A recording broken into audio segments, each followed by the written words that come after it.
श्री स्वामी समर्थ. नमस्कार, मी नंदिनी. माझ्या यूट्यूब चॅनलवर तुमचं खूप मनापासून स्वागत करत आहे. तुमच्या मनातील सर्व चांगल्या इच्छा स्वामी महाराज पूर्ण करो ही स्वामींच्या चरणी प्रार्थना करते आणि आजच्या या नवीन व्हिडिओला सुरुवात करते. तर उद्या आहे वार मंगळवार, दिनांक 17 सप्टेंबर. या दिवशी आलेली आहे अनंत चतुर्दशी. त्याचबरोबर या दिवशी पौर्णिमा देखील प्रारंभ होत आहे आणि यामुळे या दिवसाचं महत्त्व खूप अधिक पटीने वाढलेलं आहे. अनंत चतुर्दशीच्या दिवशी आपण जे काही करतो ते आपल्याकडे अनंत राहते, म्हणजे ते कधीही संपत नाही. या अनंत चतुर्दशीच्या दिवशी म्हणजेच भगवान विष्णूंच्या अनंत रूपाची पूजा केली जाते. त्याचबरोबर या दिवशी गणपती बाप्पांचं विसर्जन देखील केलं जातं आणि यामुळे या दिवसाला विशेष महत्त्व दिले जाते. गणेश चतुर्थीपासून ते अनंत चतुर्दशीपर्यंत गणपती बाप्पा हे पृथ्वी तलावरती 10 दिवसांसाठी येत असतात आणि या 10 दिवसांमध्ये गणपती बाप्पांचे गणेश तत्व हे खूप जागृत अवस्थेमध्ये पृथ्वी तलावरती असतात.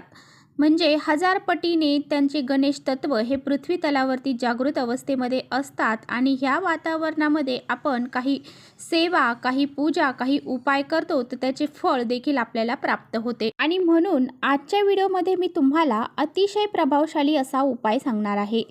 अंघोळीच्या पाण्यामध्ये आपल्याला ही एक वस्तू टाकायची आहे. ही वस्तू जर उद्याच्या दिवशी अंघोळीच्या पाण्यामध्ये आपण टाकली तर आपल्याकडे जो पैसा येतो तो इतका येईल की आपल्याला मोजता येणार नाही. इतका पैसा आपल्याकडे येईल.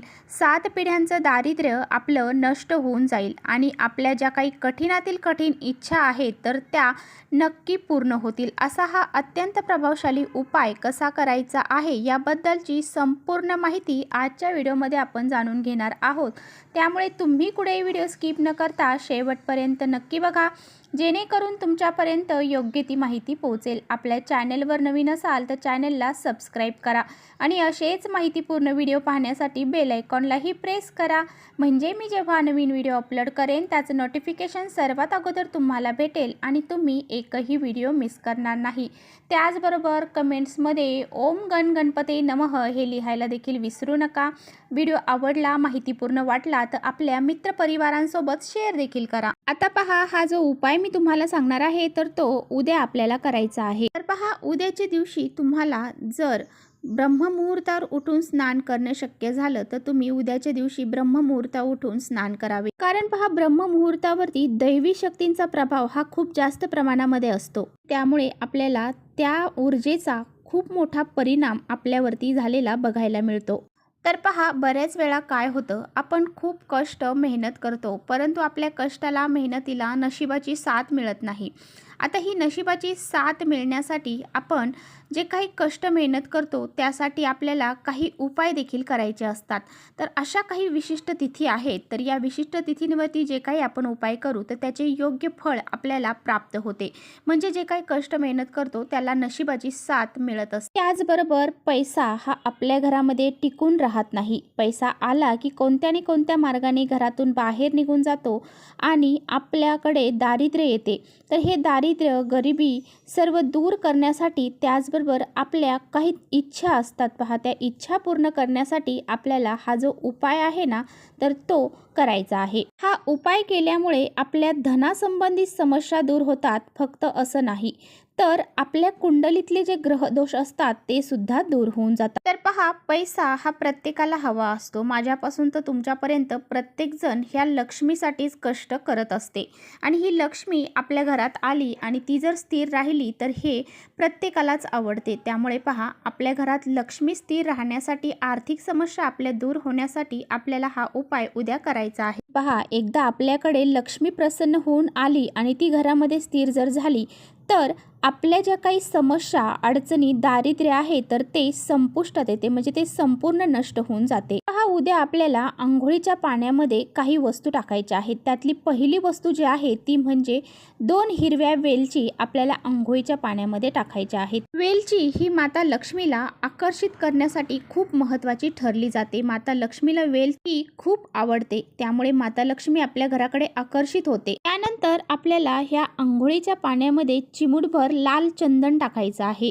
लाल चंदन जर तुमच्याकडे नसेल तर थोडंसं कुंकू टाकलं तरी चालेल. लाल चंदन चंदन जर आपण अंघोळीच्या पाण्यामध्ये टाकले तर जी काही नकारात्मक ऊर्जा आहे तर ती संपूर्णपणे नष्ट होते आणि गणपती बाप्पांना लाल चंदन हे अतिशय प्रिय आहे। आपल्यामधले जे काही संकट अडचणी आहेत त्या सर्व दूर होतात, विघ्ने दूर होतात आणि गणपती बाप्पांचा विशेष आशीर्वाद आपल्याला प्राप्त होतो। यानंतर तुम्हाला थोडेसे गंगाजल आहे तर ते सुद्धा अंघोळीच्या पाण्यामध्ये टाकायचं आहे। तर पहा, पौर्णिमेच्या दिवशी अंघोळ करण्यासाठी बरेच जण नदी तलावावरती जात असतात आणि पवित्र नदीमध्ये जर स्नान केलं तर त्याचं पुण्य आपल्याला अधिक पटीने प्राप्त होते। त्यामुळे आपल्याला प्रत्येकालाच नदीवर जाणं शक्य होत नाही, त्यामुळे आपल्याला अंघोळीच्या पाण्यामध्ये थोडंसं गंगाजल टाकायचं आहे। आता हे गंगाजल पवित्र गंगेमधून आणलेलं असेल तरी चालेल, त्याचबरोबर जर तुम्ही एखाद्या पूजेच्या साहित्याच्या दुकानातून जरी आणलं तरीसुद्धा चालेल। 1 चम्मचभर गंगाजल आपल्याला टाकायचं आहे। हे गंगाजल टाकल्याने सुद्धा आपल्याला पवित्र गंगेमध्ये स्नान केल्या इतकं पुण्य प्राप्त होते। गंगाजल जर तुमच्याकडे नसेल तर तुम्हाला शुद्ध गाईचं दूध टाकायचं आहे। त्याचबरोबर थोड्याशा अक्षता देखील आपल्याला अंघोळीच्या पाण्यामध्ये टाकायच्या आहेत। यानंतर तुम्हाला या पाण्याने स्नान करायचं आहे। हे स्नान करत असताना अतिशय प्रभावशाली मंत्राचा उच्चार करायचा आहे। ओम नमो भगवते वासुदेवाय नमः या प्रभावी मंत्राचा जप तुम्हाला करायचा आहे। स्नान करत असताना तुम्हाला कोणतेही प्रकारचे वाईट विचार मनामध्ये आणायचे नाही, नकारात्मकता मनामध्ये आणायची नाही। अगदी सकारात्मक भावनेने तुम्हाला हे स्नान करायचं आहे। हे स्नान करत असताना तुमच्या मनामध्ये असा विचार यायला हवा की हे स्नान मी करत आहे तर यामुळे आपले जे काही संकट असतील, अडचणी असतील ह्या तर दूर होणारच आहेत आणि आपल्या इच्छा देखील पूर्ण होणार आहे। स्नान करून झाल्यानंतर स्वच्छ वस्त्र परिधान करायचं आहे। या दिवशी जर तुम्हाला व्रत करणं शक्य झालं तर आवर्जून या दिवशी तुम्ही व्रत करावे। जर तुम्हाला शक्य असेल तर तुम्ही या दिवशी आवर्जून व्रत करावे। या दिवशी जर व्रत केलं तर व्यक्तीच्या जीवनातील समस्या ह्या कायमच्या दूर होऊन जातात। तर पांडवांनी देखील हे व्रत करून युद्धामध्ये यश मिळवले होते, त्यामुळे तुम्ही सुद्धा आपल्या जीवनातील सर्व संकट अडचणी दूर होण्यासाठी, आपल्या आयुष्यात सुख शांती समृद्धी निर्माण होण्यासाठी या दिवशी व्रत हे आवर्जून करावे। हे व्रत करताना तुम्हाला दिवसभर फलहार घ्यायचा आहे आणि सायंकाळी तुम्हाला हे व्रत सोडायचं आहे। तर अशा पद्धतीने हे व्रत जे आहे तर ते करायचं आहे।